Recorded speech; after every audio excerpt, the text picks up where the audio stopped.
This just in. Breaking news. Our top story tonight. Cate Hall slams the GPI for sexist awards.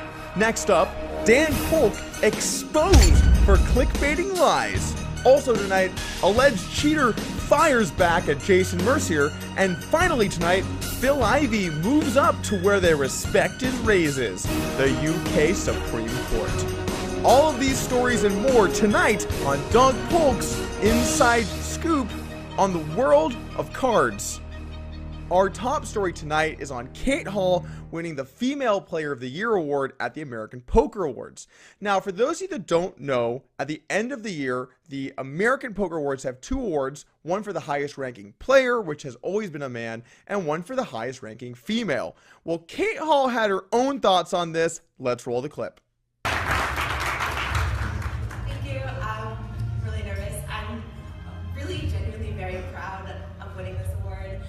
I have to say though that I have some mixed feelings about it because the concept of female player of the year to me doesn't make a lot of sense. There were 77 men who finished ahead of me in the overall player of the year race this year, and for me to get an award ahead of 76 of them, it feels to me like it has to send the message that I'm not expected to be able to compete with them. And in the context of awards for athletic achievement, that makes a lot of sense because men are just faster and stronger. It's a biological fact.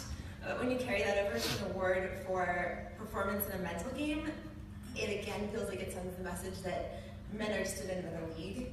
And every part of me rebels against that idea. It's just so inimical to who I am. She brings up an interesting point here. If you're going to give an award to the highest ranking female, it does seem a little backhanded to be like, oh, well, we have the award for everyone, and then we have the women's award.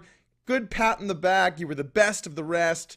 Congrats. And that doesn't seem too right to me. You know, in a game like poker where it's a mental game, women do not have a fundamental disadvantage other than maybe being slightly more emotional in their decisions. Am I allowed to say that? While I agree with Cate's premise, it seems a little bit weird to me to say that this award says that women aren't as good as men, and it's kind of symbolic that women are not on men's level even in an intellectual game, and then also to accept the award. If you feel that strongly, then don't accept the award to begin with.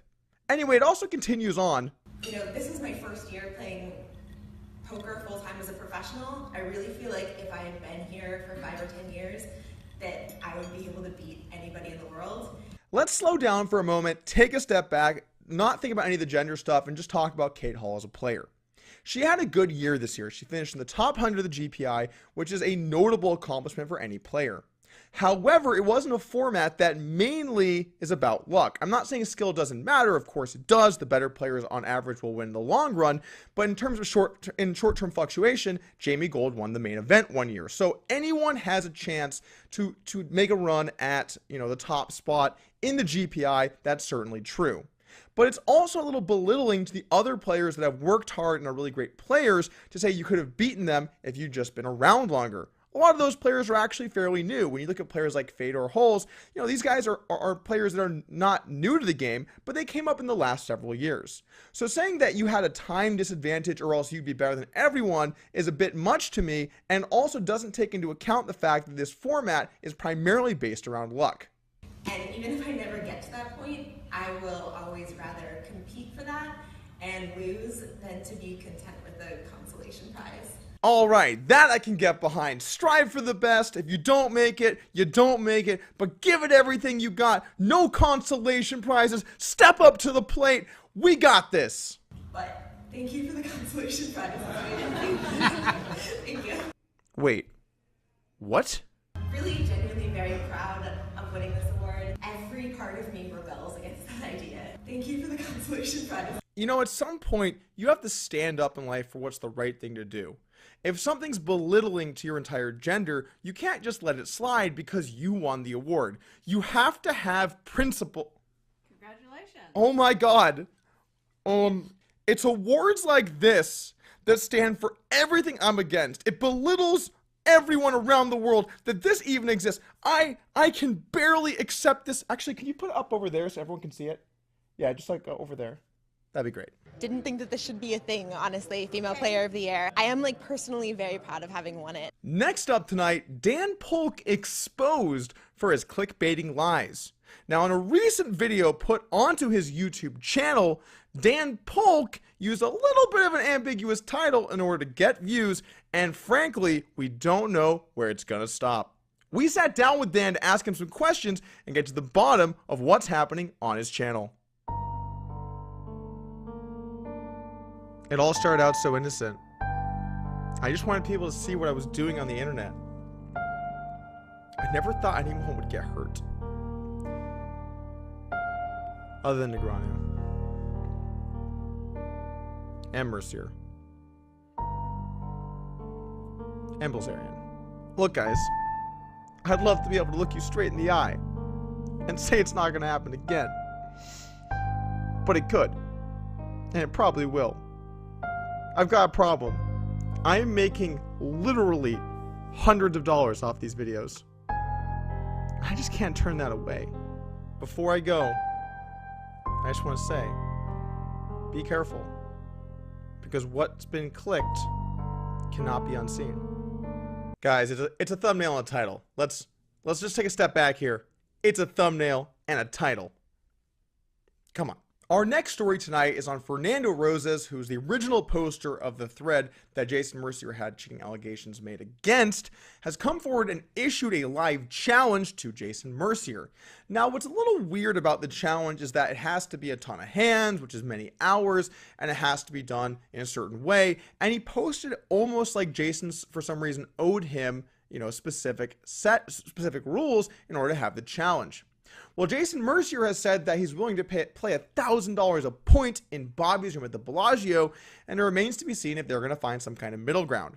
Now, I expect this to go the way of most live challenges, where someone issues a challenge, someone else says something, and no one ever ends up playing, and I would not expect this to be any different.